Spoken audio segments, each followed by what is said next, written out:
Hell has 72 named demons in the Lesser Key of Solomon. Kings who command armies, princes who teach forbidden science, dukes who destroy cities, and dukes who heal them.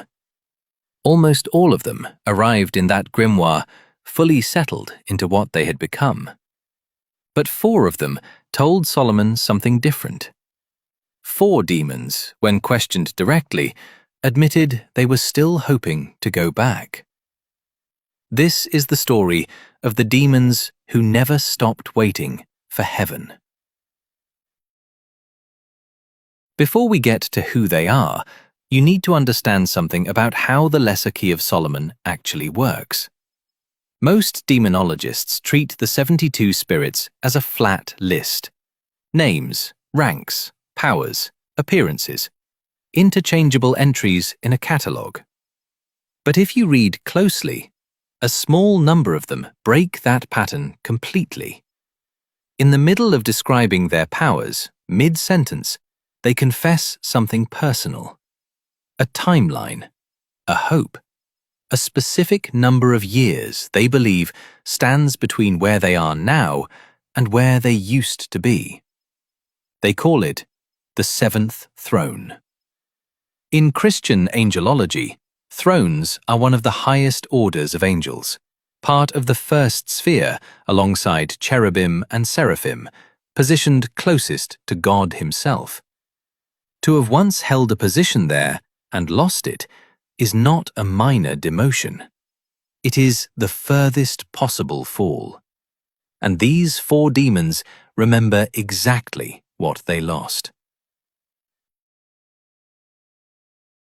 We start with the most famous of the 4. Phoenix appears in the Lesser Key as the 37th spirit of hell, a great marquis commanding 20 legions.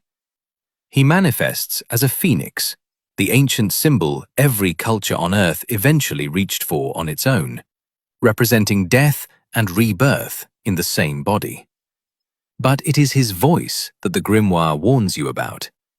Phoenix sings before he speaks, sweet notes in the voice of a child, so pleasant that the summoner is explicitly instructed not to listen too closely. The ritual requires you to interrupt him, to command him into human shape before his melody pulls you somewhere you didn't intend to go. Once he takes that shape, he becomes something closer to a tutor than a monster. He speaks marvelously of every science. He is, in the grimoire's own words, an excellent poet. And then, almost as an aside, the text records something no reader expects. Phoenix hopes to return to the 7th throne after 1,200 years. Not commanded to say it, not tortured into confessing it, he simply tells Solomon plainly that he is still hoping to go home. The 58th spirit takes a different shape entirely. Amy appears first as a raging flame shaped like a man, only settling into human form once the fire becomes something the summoner can address directly. He is a president of hell, commanding 36 legions, and his gifts are intellectual, astrology, the liberal sciences, the location of treasures hidden by other, more possessive spirits. But underneath the scholarship is the same confession Phoenix made. Amy was banished from his position for 1,200 years and hopes, eventually, to resume his place on the 7th throne of heaven.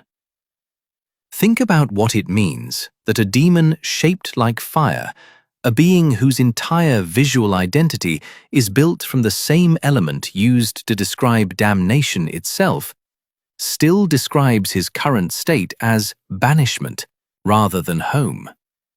Fire is supposed to be where the fallen belong.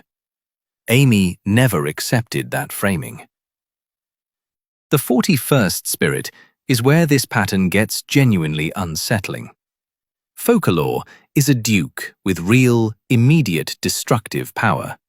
He kills men by drowning. He overturns warships. He commands wind and sea with enough force to sink an entire fleet in a single storm.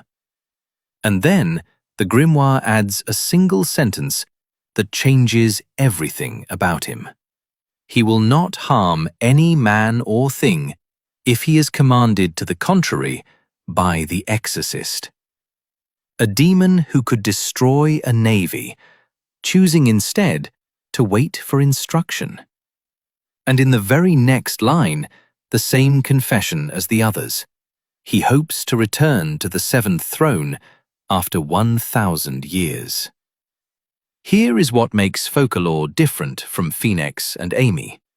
His power is genuinely catastrophic, and he holds it in check anyway.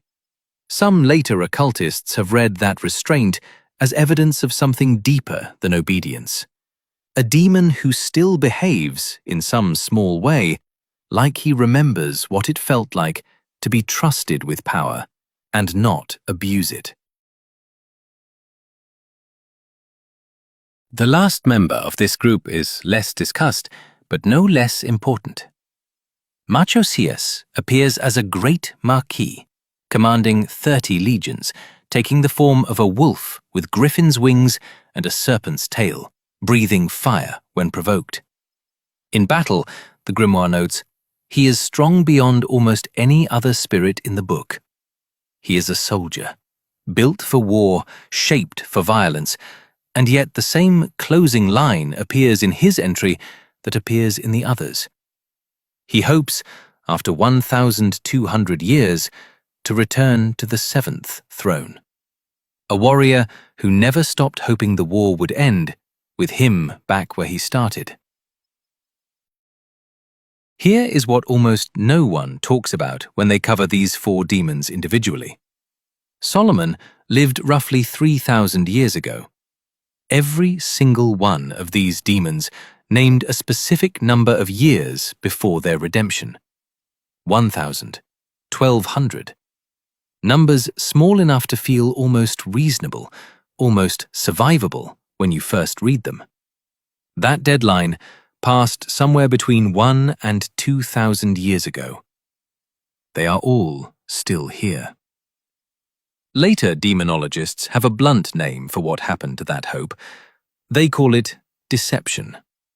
Whether Phoenix, Amy, Folklore, and Marchosius were lied to by whatever authority made them that promise, or whether they lied to Solomon themselves to seem less threatening, the grimoires never say. The text simply lets that silence sit there, unresolved, across 4 separate entries written by an author who never explained what he believed. Every other demon in the Lesser Key of Solomon arrived fully formed in what they had become. Kings who ruled without complaint, destroyers who destroyed without hesitation. These 4 are different.